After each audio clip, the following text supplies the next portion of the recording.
That was clever, wasn't it? Hang on. That was actually cringe. Don't worry, I'll disappear again. Ooh.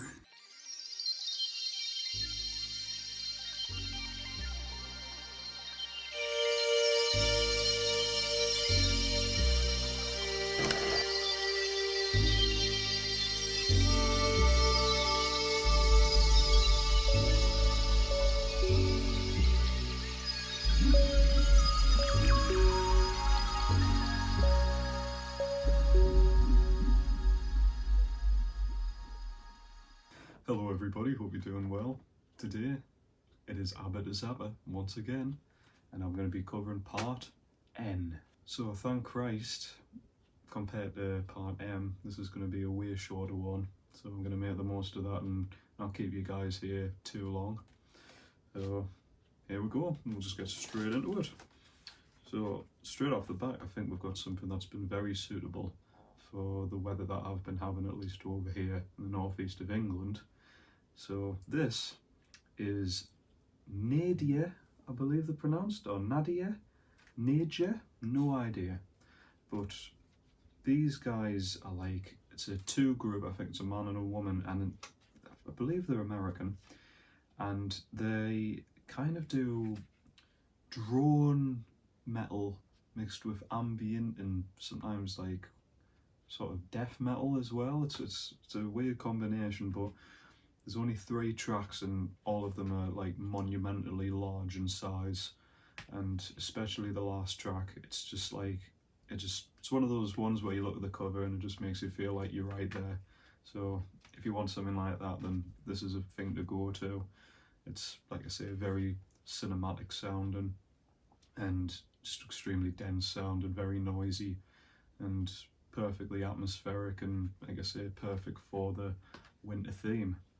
Then we've got an artist who I feel that needs no introduction, especially with this absolutely classic debut, Nas's Illmatic. It's the only one that I own by him physically. I've got a few others which I'm a fan of, like Stillmatic, his second album as well. I used to own, is it Life is Good or something, which was like a 2013 album, which is pretty good, but you've just got to listen to Illmatic if you've never heard it. I own a t-shirt as well of this. I've got it somewhere, I don't know where it's gone. I think my dad's wearing it.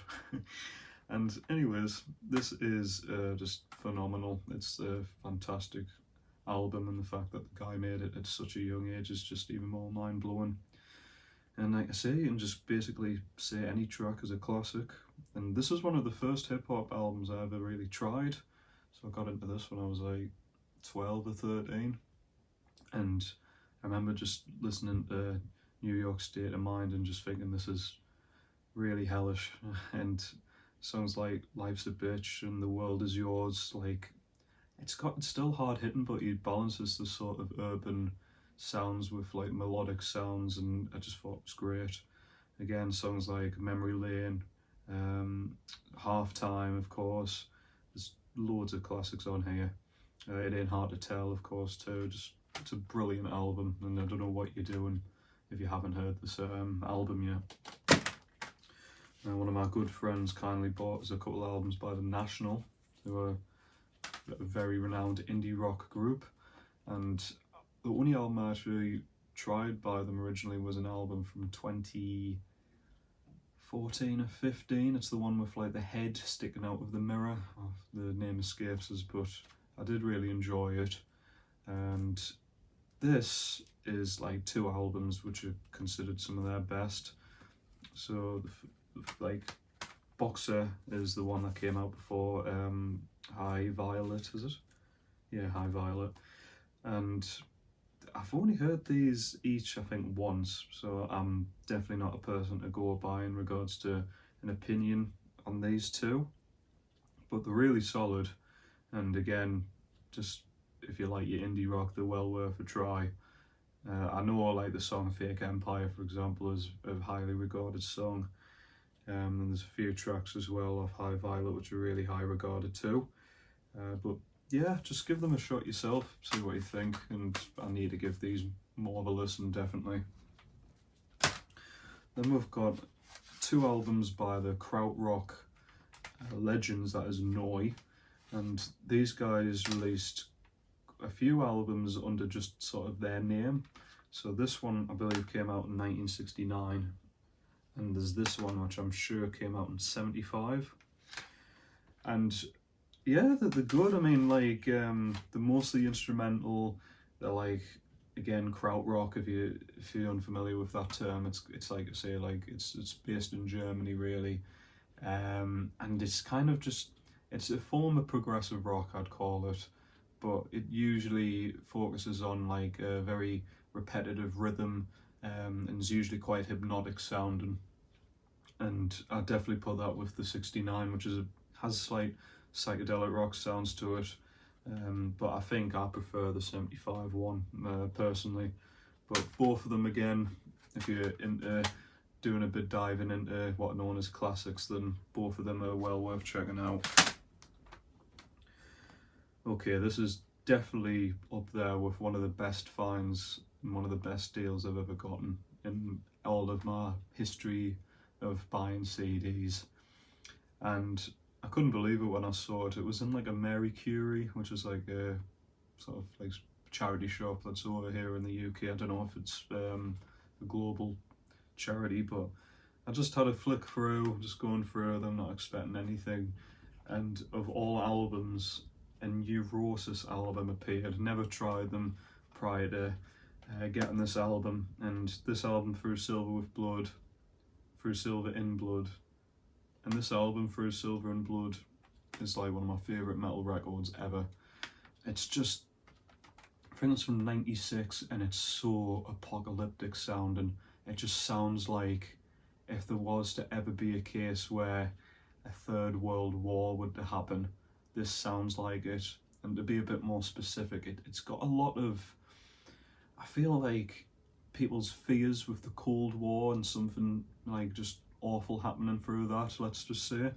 That kind of sounds like a nightmare coming to life on this album. And just right from the get-go, the pounding drums on the title track blew my mind. And when, I think it's is it the second track or the third track, because there's interludes on here, it balances catchiness with just extreme heaviness as well.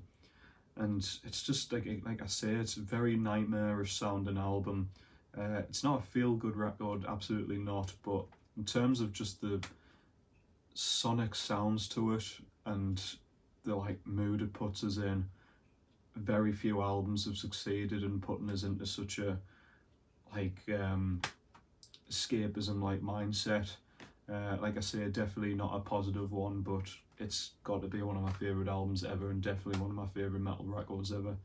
So I have got another one which I'm not as familiar with, Times of Grace, which I think came out after this, and again kind of similar with its apocalyptic sound, as is I think the case with Neurosis in general. So they're like atmospheric sludge metal basically. And I know that they've kind of developed and done more post-metal and stuff like that later on in the career. And they're just a group where I've just really loved this album so much.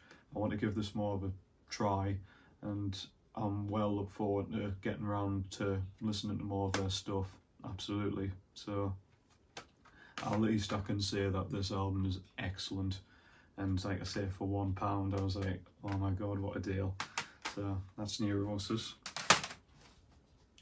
Then we've of course got the go-to I'm a Hipster group, Neutral Milk Hotel. But I can do you one better. I've got the debut on Avery Island, yeah. Where's my flannel shirt? I know. Where's my beanie hat? I'm working on the facial hair. So yeah, I'm getting there to be a hipster. So yeah, on Avery Island, definitely not as polished, but I still really enjoy it. There's a lot of tracks I think that are really good. The first track's On Against Sex, really good. Snow Song. Honestly, I think it's one of those records where like you're used to a classic and you go and listen to something else and you're like, this doesn't sound like it, but it doesn't sound like the other stuff, but just because it's like a different sort of sound, definitely more lo-fi, more noisy than this record. I would definitely try and not go into it thinking it's just because it's different, it's bad. I still really enjoy this. But of course you've got to talk about In the Aeroplane Over the Sea. And this, again, a bit like the Neurosis record, this did blow my mind when I first heard it. It was roundabout when I was like looking into, let's see what the internet is suggesting for me to try out in terms of great records. And of course I never heard of this group before. And I remember buying it, and then on the morning after buying it, I remember sitting on the side of my bed and I just listened to the full album before having breakfast. And I just listened to it, the whole thing. I was just like, this is absolutely amazing. I heard some things about you might not like the vocals and such like that, but I loved it. I loved it from the get-go, and I still love this album so much.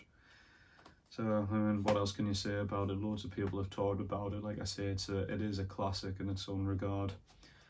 And what are my favourites? I mean, where to start? I mean, the whole 1 to 3 parts that start off the record. Two-Headed Boy, O Commonly I love as well. It's just, and I think my favourite is probably Ghost. And I think that's one of the songs that I think most people consider the weakest, but I don't know, when I first heard that, I loved it, and I loved the use of the sort of, I don't even know what you call it, you know, the sort of warbly sound that you get in, for the likes of, that's used in the soundtrack of One Flew Over the Cuckoo's Nest. I don't think it even is like an instrument, it's just like that, like a metal sheet, isn't it, or something? But the way that's used in this is just amazing. So that's definitely one of my favourites, Ghost, but it's just, the whole thing's amazing, and again, really recommend it. And this is something that's probably something that you guys haven't heard of before. See? Sounded like a hipster there, didn't I? I don't think you guys have heard of this before, but this is New Electric Ride. And I could talk ages about this, but why not? I'll talk in decent length about it, because when am I going to talk about it other times? So I'll bring you back to college. I was huge into Captain Beefheart. He was my favourite artist back then, might still be to this day. And I was wearing a Trout Mask replica shirt, and I was just wearing it, and I studied history in A-level. And in the first year of A-level, when I was in history, there was a sort of substitute teacher, like a trainee teacher, who, even though he wasn't a substitute teacher, he was like present at the time of when the actual tutor was there. But he was just such a lovely bloke. He's called Paul. Haven't heard from him for absolutely years, so I hope he's doing well. And he was just so carefree, never got annoyed with the class at anything. He's just such a lovely bloke, such a chill guy. And there was this time where after class he said, oh, can you stay back for a bit? I need to talk with you. And I was like, oh God, I've annoyed Paul. Have I done that? And he just, you know, and I said, oh, have I done something? He was like, no, I just wanted to say that's a wicked shirt, that. And it was me, Captain Beefheart shirt. And I was like, oh, cool. I didn't know you were a fan. He was like, yeah, well, I'm part of a band called New Electric Ride. And I was like, oh yeah, that's named after one of the Beefheart songs. And he was like, yeah, we're like a psychedelic pop rock group. We do our own songs, and if you ever wanted to check us out, we're on Bandcamp, or we sell our EP at Hot Rats, which is named after obviously the ZAPPA record, but is like pretty much the only going Sunderland record store shop, which is a great place. I really recommend going there if you ever wind up in Sunderland. And I bought it, and you know, you think, oh, he's going to say it's good just because he doesn't want to upset anyone, but I think this still is a great EP, and if you like your psychedelic rock or pop, please try this EP, New Electric Ride. It is very reminiscent of like 67, 68 sort of stuff, where the lyrics are very picturesque, very British sounding, and just very carefree, and I really enjoy it. And my favourite on here is either Mr. Bumblebee, which is really catchy, but my favourite's probably In Chains, which is great. Paul, I think, is the keyboardist and does backing vocals, and I feel bad because after this I don't know if they really released that many other things, so I think that's what I'm gonna have a little exploration into when I've finished this video, see what these guys are up to now, if they're still doing anything. But yeah, just look up New Electric Ride, type in EP, and if you like your psychedelic stuff, then check this out. I'll just quickly talk about a group which is a bit more well known, New Order. And yeah, what else can you say about New Order? They're just a classic synth pop dance, I guess, sort of group that were formed after, sadly, Ian Curtis passed away, and ended up making something which is a bit more cheerful usually than stuff off Joy Division. And honestly, in terms of my taste, I think I like Joy Division and New Order kind of on the same length. But yeah, the things I've got here, I mean, I don't own loads by them, so I've got this compilation called Substance 1987, which is like a big collection of a lot of the singles which were released around that time. So since it's 87, it's still missing quite a few of the later stuff, which, you know, they ended up still making a lot of great songs after 87. But this is a great collection. Has stuff like Everything's Gone Green, Temptation, Blue Monday, Confusion, Feels Like Us, True Faith, obviously. I could just run through a lot of these, but I'll always give a shout out to, a lot of people call it cheesy, but I've always loved the song Shell Shock. I love that track. So this is a thing to definitely start with. Well, no, because there's been later good compilations, but this is still worth checking out. But there'll be better best ofs that have been released, you know, since then. And just a random album by them, Power, Corruption and Lies. And all I'll say is Age of Consent. That song is just one of my favourites ever. So, I mean, I like 586, I like Ecstasy, Ultraviolence, We All Stand as well is great, but absolutely recommend this album and definitely the song Age of Consent, one of my favourite New Order tunes easily. So, I don't have a lot on CD by Joanna Newsom, but I own, that's definitely not Joanna Newsom, I own everything by her on record now, so I actually got rid of a few of her CDs and just gave it to people I thought might enjoy her music. But I don't know why I've just kept this one. I think because it's definitely not a patience tester, but it's the one that I think would be the hardest for most people to get into by her. Is it pronounced Yes or YS? I have no idea. But yeah, it's a great record. And it's one of those ones where there's few tracks, but everyone's great. And I don't know, if it's saying a favourite, probably go for Only Skin as my favourite. So this is her second one. She's got 4 albums out now, and I recommend every single one. I think she's fantastic.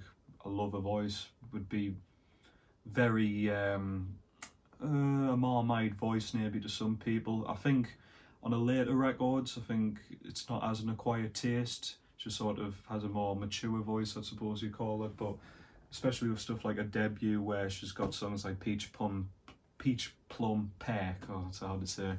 That was the first song I ever heard by her, and I think a lot of people would probably listen to that and be very hit and miss on it, but I loved it, and that's what kicked off my love for Joanna Newsom's material. So then we've got Nightwish. So these guys are like a symphonic metal group that I believe are Nordic, and I love them. Again, I suppose kind of going with that sort of cheesy sort of music, I guess, but I don't even know if I would call it cheesy. I think some people would, but it's just that sort of Tolkien-esque, like proper ethereal, supernatural, otherworldly sort of sounds, and I just love that sort of dreamy fantasy sort of elements that you can get in a lot of really good music. I like anything like that, and this is a group to go by because I think it's Tara, the vocalist, who, I mean, this is from the 90s and I think she's still with the group. Just such a lovely voice, and I think the riffs are just really catchy, really good. And I love it. I really love it. This is the only album I've tried by them, but again, a bit like, I suppose, Neurosis. I need to try more stuff by them. And I think my favourite on here is... Ooh, it's a hard one. It might be Devil in the Deep Dark Ocean. I really like that one. I think that's really catchy. So... yeah, an acquired taste maybe, but who knows. We've got a couple albums by legendary industrial rock group Nine Inch Nails. Obviously Trent Reznor is a legend, and only own a couple albums by them on CD. I own a few others on record and some on digital as well. A very diverse group. Obviously Trent Reznor is like I say, just a legend. So I first heard this back in college, The Downward Spiral, and never really tried much industrial before that time. But I suppose I've got to thank these guys for getting us into industrial music, which I'm really into. I mean, what can I say for this album? There's so many classics on here. Mr. Self-Destruct, Piggy, Heresy, so catchy, Closer, obviously, Hurt, the title track, Eraser, loads of classics on there. And I'm getting round to trying more of the Fragile, which is the album afterwards. It's a huge record. It's like, I think it's like 2 hours or something. And it's even more eclectic sounding. Starfuckers is obviously a great track. The Frail, I love that one. The Way Out is Through, Into the Void is catchy. There's just a load of great tracks on here. In terms of quality, I don't think it matches song by song, but some of the songs on here I think are even better than some of the songs on the Downward Spiral. So really recommend this if you've got the time.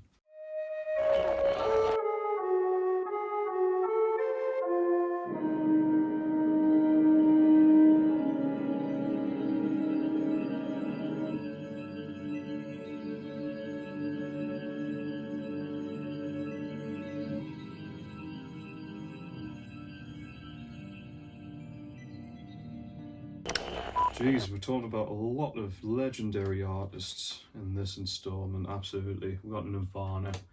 These guys, again, a bit like, just like one of the most seminal 90s groups ever, if not the most seminal one. And every single album I thoroughly enjoy by them. I own the majority of them here. So, the debut, Bleach, underrated, I'd say, definitely. So we've got stuff like Floyd the Barber, About a Girl, catchy as hell. Paper Cups, Negative Creeps is really catchy. Mr. Mustache, Big Cheese is great as well. A lot of great tracks on here. Nothing really need to be said about Nevermind whatsoever. I mean, every track is absolutely catchy, and just the 90s, it just screams the 90s. I love it. Favourite? Lithium probably would be my favourite, but again, Something in the Way, Smells Like Teen Spirit, In Bloom, Come As You Are, Polly, so many brilliant songs on that. But my favourite is probably In Utero, and I just really enjoy how they went a bit more experimental, pushed it a bit more, went a bit more noisy. Songs like Serve the Servants, Scentless Apprentice, Heart Shaped Box, Rape Me. I'm literally just reading all of these tracks in order because I love them, and I think my favourite Nirvana song is on here, Penny Royalty. And then one of the best live albums ever, the Unplugged one in New York, MTV, and it's, again, just well worth a listen, and it's just a classic, and obviously has some of their most well-loved songs like Where Did You Sleep Last Night, and of course their rendition of The Man Who Sold the World and Jesus Doesn't Want Me for a Sunbeam. Great tracks, man. Brilliant. Then we've got a group called No Means No. This is a Canadian hardcore, punk, post-hardcore group from the sort of mid-80s to sort of mid-2000s. And I don't know if you would call them as underappreciated. I think they've definitely got a very cult following and a decent sized fan base, but in regards to that, I mean, there's the albums in terms of picking them up physically are kind of hard to come by. I used to try and do a lot of eBay scuba diver to try and get the ones that I've got here in my collection. And first off, we'll talk about the second album, which is an album also on this CD. Comes with a bonus EP, so it's Sex Mad, which has title track's great, Dad, the song Dad, which is disturbing as hell, Dead Bob, and there's also great songs on here like Manic Depression, of course, Stop It, Paradise, Hunt the She Beast. and this is really good. What should be next in my collection, which is the only time I've ever been too generous and gave a CD to one of my mates, my mate Mark. I ended up giving him Wrong, which is a one I absolutely just totally regret. I'm like, Mark, I know I gave you it for a present, but please give us it back. It sounds really bad. I've actually asked for him to bring it back, and he's like, I don't know where it is. Really, really just kick myself for doing that, like. But that's my favourite. It's the most popular one by them, and it's a great record. Anyways, moving on. Oh, and this is definitely one of my favourite album titles ever. Why do they call me Mr. Happy? Maybe it's because you're a very disturbing creep who's got a permanent smile on his face. Kill everyone now. Sounds like a line from bloody Pink Flamingos. Could you give us some of your political beliefs? Kill everyone now. Condone first-degree murder. Jesus. So this one's an interesting one because despite it also still having so many classics by them, especially the last track, Cats, Sex and Nazis, why would you not want to listen to a song that's called that? I think they're actually become a two-piece in this. So it's like bassist and drummer. So just shows you how much you can do a lot with a little. These are a bit more modern by them. I've yet to listen to this one actually by them, which is Dance of the Headless Bourgeois. God, it sounds like a French word and I'm terrible with French. So know absolutely nothing about this. So if you're no means no fan, I hope you think that's a good one because I own it. And this is the last album they ever released, which is All Roads Lead to Ausfahrt. Funny. Yeah, and this again has a lot of great tracks on here. Favourite probably Heaven is the Dust Between My Shoes, but this has the song Wake Up, which is probably the most startling first track of an album I've ever heard. The only one that maybe stands up there is a Pig Destroyer album, which is like grindcore, so I'm expecting that to be a bit loud, but this one definitely made us go yeah, so my voice is going, sorry. You'd think I've been talking for absolutely hours like the last one, but I haven't. And now we've got Biggie, Biggie, Biggie, can't you see? I like having you in my CD collection. Yeah, so sadly only ever released 2 albums. Another legend right here. And one of the first sort of hip-hop CDs I ever tried as well was, of course, the album Ready to Die. And a classic, an absolute classic. Favourites on this? Ooh, Give Me the Loot, Ready to Die, Juicy, Big Poppa, Who Shot You, absolutely, and Suicidal Thoughts. Wow, what absolute amazing songs those are. Then Life After Death, his second album, definitely very bloated, but actually probably has his most popular tracks like Hypnotize, Nasty Boy as well is on here. But my favourites on here, at least I had to pick a favourite, is probably Notorious Thugs, which features, well, Notorious B.I.G. and Bone Thugs and Harmony. And there's one of the rare instances where Biggie actually tries to keep up with the triplet flows that Bone Thugs are very renowned to do, and he holds up really well, and I think it's a great track. So not as good obviously, but still worth checking out. And I wanted to just chuck in this one as well. This is technically a compilation but falls under the letter N because of the name of it. This is Nuggets, and this is like a compilation of psychedelic rock and garage rock songs from 65 to like 69 I think, or 68 it says here actually. And this is really worth a listen if you wanting. I mean, I know there's the existence of Spotify, so you could just type in garage rock songs from the 60s or something, there'll be a playlist, but this is still a classic, I'd say, this collection. And apart from like a couple of artists which you might have heard of, like the 13th Floor Elevators, maybe the Seeds, I doubt you'll have heard of most of these. A lot of these are sadly like groups where they didn't make even full albums. And the Chocolate Watch Band as well, actually, you might have heard of them, but apart from that, they're just kind of like excellent collection of lots of like artists and stuff around this time.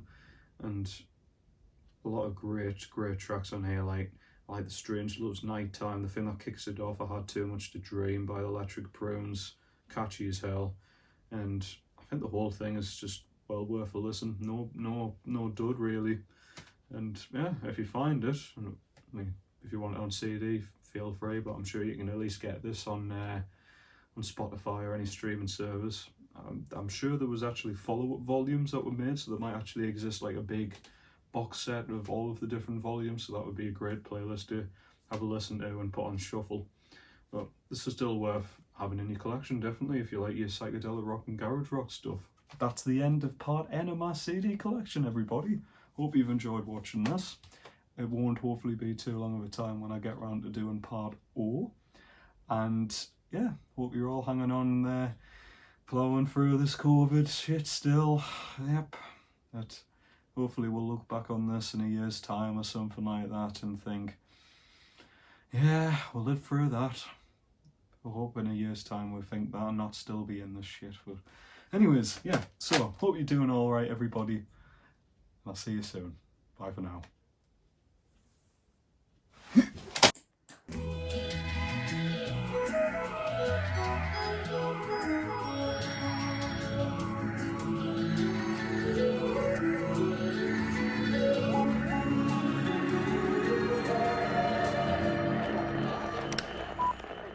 Thanks for listening.